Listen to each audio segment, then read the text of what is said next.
So அவர் களத்தில் இப்போ தான் இறங்கியிருக்காரு. அரசியலுடைய அந்த ஆழம் எந்த அளவுக்கு இருக்குது, எந்த அளவுக்கு நாலேஜ் இருக்குது, அவர் இறங்கி பேசினதுக்கப்புறம் தான் உங்களுக்கு எல்லாருக்கும் புரியும். இப்போ டிவிக்கேவும் போட்டியில் இருக்காங்க, உங்களுக்கு அதை எப்படி பார்க்குறீங்க? போட்டி எப்படி பார்க்குறீங்க? போட்டி இருந்தால் தானே நல்லாயிருக்கும். போட்டி இல்லாமல் இருந்தால் வெற்றி சுலபமாக கிடைச்சா அது ரசிக்க முடியாது.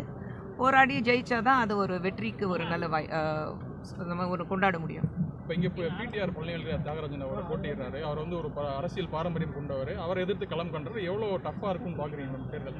மக்கள் யார் அவங்களுக்கு நல்லது பண்ணுறாங்களோ அது மட்டும்தான் பார்ப்பாங்க.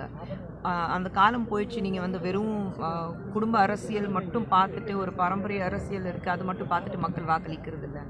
யார் அவங்களுக்கு நல்லது பண்ணுவாங்க அது நம்பிக்கையோடு தான் வாக்களிக்கிறாங்க. போட்டி வந்து நீங்கள் ஆக்சுவலி மக்கள் மத்தியிலே எல்லா இடத்துலையும் போகும்போது மக்கள் மத்தியில் போட்டி வந்து தேசிய ஜனநாயக கூட்டணி அண்ட் திமுக, அவ்வளோதான்.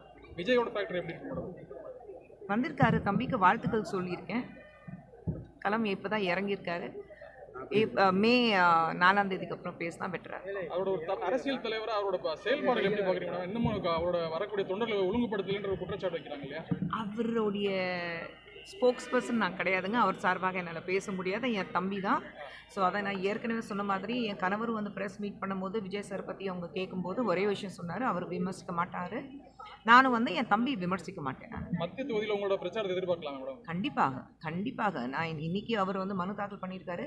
அவருக்கு சப்போர்ட்டாக ஒரு மனைவியாக நான் இப்போ தான் வந்திருக்கேன். இதுக்கப்புறம் ஒரு மனைவியாக நான் கண்டினியூஸ்லி இங்கே தான் இருப்பேன். மத்திய தொகுதி வாக்காளருக்கு உங்களோட சொல்லக்கூடிய விஷயம் என்ன மேடம்? உங்கள் கணவர் சார்பாக அந்த என்ன செய்வோன்ற உங்களோட அவங்களுடைய பிரச்சனைகள் என்னென்ன இருக்குது எல்லாமே எங்களுக்கு தெரியும். எந்த அளவுக்கு வந்து இருக்கிற அந்த கட்சியில் இருக்கிறவங்க, ஆளும் கட்சியில் வந்து எந்த வேலையும் நடக்கலை, அவங்களுக்கு கோரிக்கை வச்சது எதுவுமே நிறைவேற்றலை.